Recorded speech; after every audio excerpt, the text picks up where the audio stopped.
खुलुमबाय बेयो बड'लेण्ड इंखं टेलिभिजन दिनै 13 आगस्ट 2022 सनिबार खालि सानसेनि बरादखौ नोंथांमोननि खाथियाव लाबोदों आं सदानन्द दैमारिया।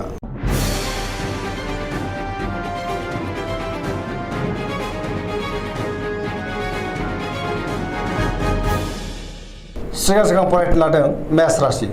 गिबि हांखो अ ल दिनैनि साना जोबोर मोजां सुथुरखौ गोरलैयैनो फेजेननो हागोन बयजोंबो अनजागोन आरो देरहासार जानो हागोन मावलांनाय खामानिखौ मावफुंनोबो हागोन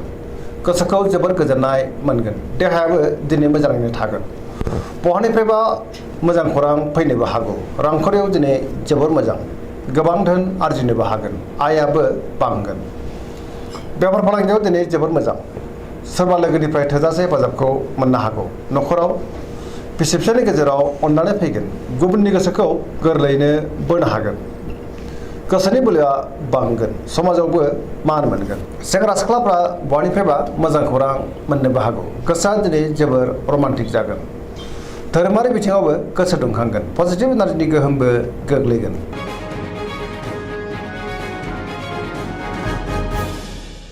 वृष राशि गिबि हांखो इ उ प दिनैनि साना जोबोर मोजां मोनफ्रोमबो बिथिङावनो जाफुंसार जानो हागोन बहानिफ्रायबा मोजां खौरां फैनोबो हागौ गोसोखौ दिनै जोबोर गोजोननायबो मोनगोन गोसोनि बोलोआबो बांगोन मावनो लानाय खामानिखौ थि समावनो आरो गोरलैयैनो मावफुंनोबो हागोन समाजावबो मान मोनगोन रांखावरियाव मोजां बेफार फालांगियावबो मोजां होनजायो आयाबो बांगोन गोबां धोन आरजिनोबो हागोन न'खराव बिसि फिसायनि गेजेराव अननानै फैगोन बिदा फंबायजों मोजां सोमोन्दो थागोन देहाया दिनै मोजाङैनो थागोन गुबुननि थाखाय गोबां मोजां खामानि मावनानै होनोबो हागोन आरो गुबुननिफ्राय हेफाजाबबो मोनगोन जायखि खामानि मावानो मोनफ्रोमबो खामानिखौनो दिनै मावफुंलांनो हागोन सोरबा लोगोनि हेफाजाब मोननो हागौ गोसोनि साननायफ्रा जाफुंगोन पजिटिभ एनार्जिनि गोहोमबो गोग्लैगोन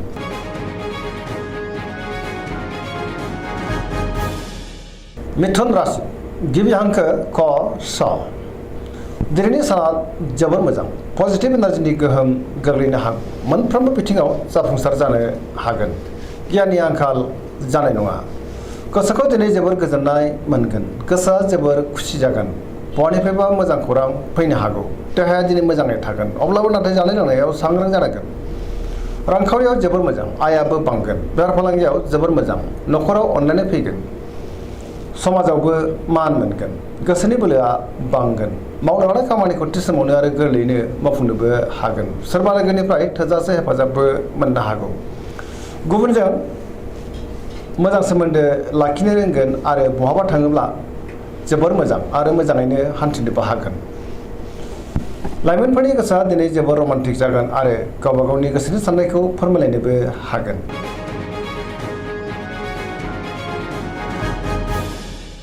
कर्कट राशि गिबि हांखो ड ह दिनैनि साना बारा मोजां नङा माबा मोनसे गाज्रि खौरां मोननोबो हागौ गोसोखौ दिनै जोबोर आला खाला मोनगोन सोरबा लोगोजों थगायजानोबो हागौ सोरजोंबा रायखोमा जानोबो हागौ गोसोनि साननायफ्रा देबर नांगोन गोसोआव नेगेटिभ साननाय फैनो हागौ आरो नेगेटिभ एनार्जिनि गोहोमबो गोग्लैनो हागौ सांग्रां जानांगोन मावनो लानाय खामानिखौ मावफुंनो हागोन रांखावरियाव मोजां गोबां धोन आरजिनोबो हागोन बेफार फालांगियावबो मोजां होनजायो न'खराव अननानै फैगोन समाजाव लोगो लेवा बांनो हागौ देहाया बारा मोजां थानाय नङा जानाय लोंनायाव सांग्रां जानांगोन गुबुननि हेफाजाबखौ मोननो हागोन फरायसाफ्रा दिनै फरायनायाव गोसो दुंखांगोन आरो मोजां फिथाइ मोननोबो हागोन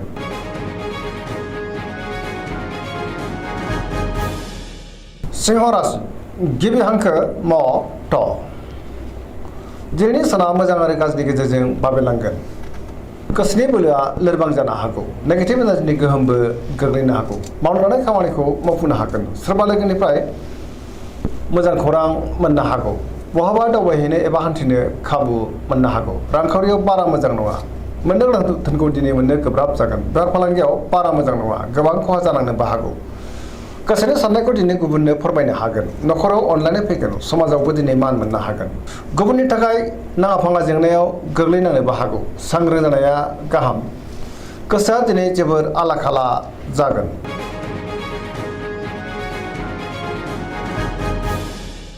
कन्या राशि गिबि हांखो फ थ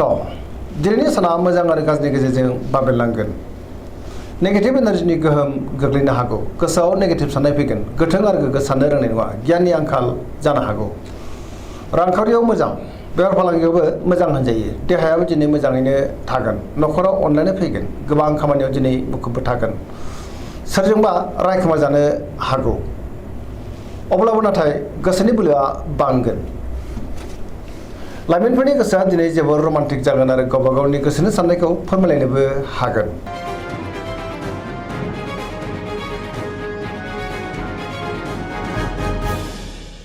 तुला राशि गिबि हांखो र ट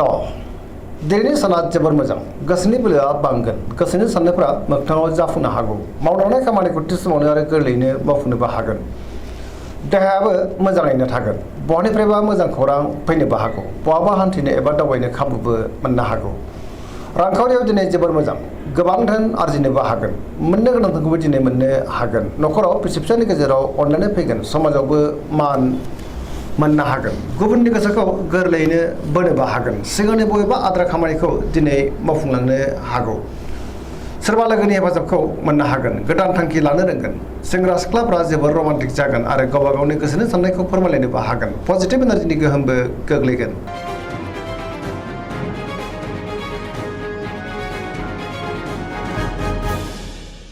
वृश्चिक राशि गिबि हांखो न स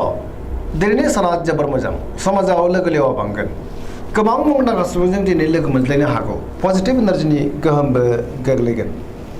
बहाबा हान्थिनो एबा दावबायनो खाबुबो मोननो हागौ समाजावबो लोगो लेवा बांगोन सोरबा गोजाम लोगोजों बहाबा लोगो मोननानै गोसोखौ दिनै जोबोर गोजोननाय मोनगोन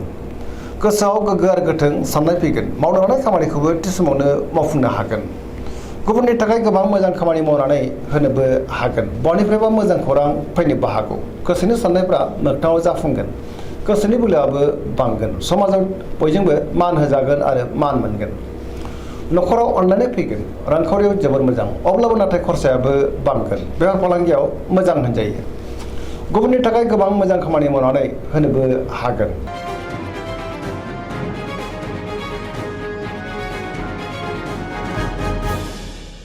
धनु राशि गिबि हांखो ढ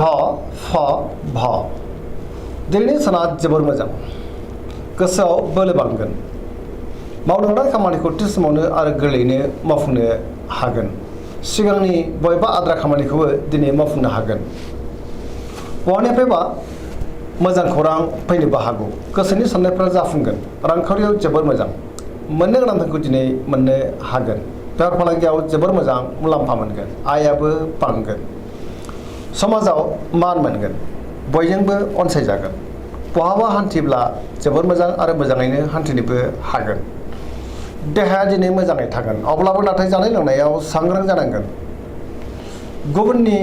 हेफाजाबखौ मोननो हागौ न'खराव बिसि फिसायनि गेजेराव अनलायनाय फैगोन बिदा फंबायजों मोजां सोमोन्दो थागोन आरो बिसोरनि हेफाजाबखौ मोननो हागोन बहानिफ्रायबो हरखाबै मोजां खौरां फैनो हागौ लाइमोनफोरनि गोसोआ दिनै जोबोर रमान्टिक जागोन आरो गोसोनि साननायखौ फोरमायलायनोबो हागोन पजिटिभ एनार्जिनि गोहोमबो गोग्लैगोन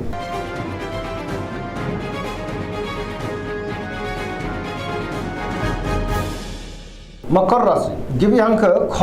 ज दिनैनि साना जोबोर मोजां गोसोनि साननायफ्रा मोगथाङाव जाफुंगोन मावनो हानाय खामानिखौ थि समावनो आरो गोरलैयैनो मावफुंनोबो हागोन रांखावरियाव दिनै जोबोर मोजां अब्लाबो नाथाय खरसायाबो बांगोन मोननो गोनांखौ मोननो हागोन बेफार फालांगियाव जोबोर मोजां मुलाम्फा मोनगोन गोबां रोखोमनि जेंनाखौ दिनै सुफुंनो एबा सुस्रांनो हागोन गुबुनजों मोजां सोमोन्दो लाखिनोबो रोंगोन मोनफ्रोमबो खामानिखौ मावफुंलांनो हागोन गोदान खामानियाव आखाइ होजेननोबो हागोन न'खराव बिदा फंबायजों मोजां सोमोन्दो थागोन आरो बिसोरनि हेफाजाबखौ मोननो हागोन सेंग्रा सिख्लाफ्रा जोबोर रमान्टिक जागोन आरो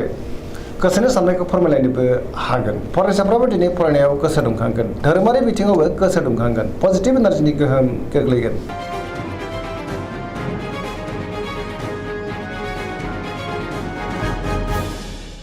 कुम्भ राशि गिबि हांखो ग स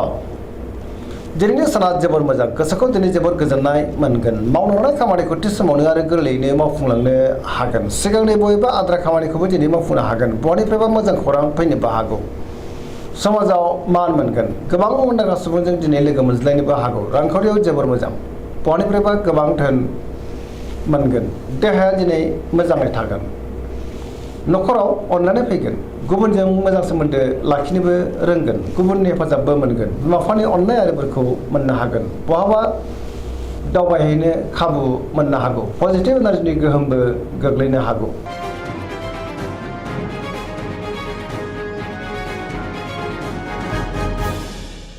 मीन राशि गिबि हांखो ड स दिनैनि साना जोबोर मोजां गुबुननि थाखाय गोबां मोजां खामानि मावनानै होनोबो हागोन गुबुनजों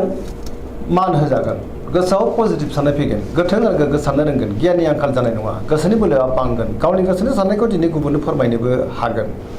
देहाया मोजाङै थागोन रांखावरियाव जोबोर मोजां बेफार फालांगियावबो जोबोर मोजां होनजायो न'खरावबो अननानै फैगोन गुबुननि थाखाय मोजां खामानि मावनानै गोसोखौ दिनै जोबोर गोजोननाय मोनगोन लाइमोनफ्रा जोबोर रमान्टिक जागोन आरो गावबा गावनि गोसोनि साननायखौ फोरमायलायनोबो हागोन पजिटिभ एनार्जिनि गोहोम गोग्लैगोन दिनैनि राशि फरायनो एसेनोसै जोबनायाव बेखौनो खावलायो जाहाथे नोंथांमोना सानफ्रामबो जोंनि बे बड'लेण्ड इंखं टेलिभिजनखौ नायबाय थायो आरो साबस्क्राइब खालामो लोगोसे लाइक खालामो आरो शेयार खालामो एसेनोसै गोजोन्थों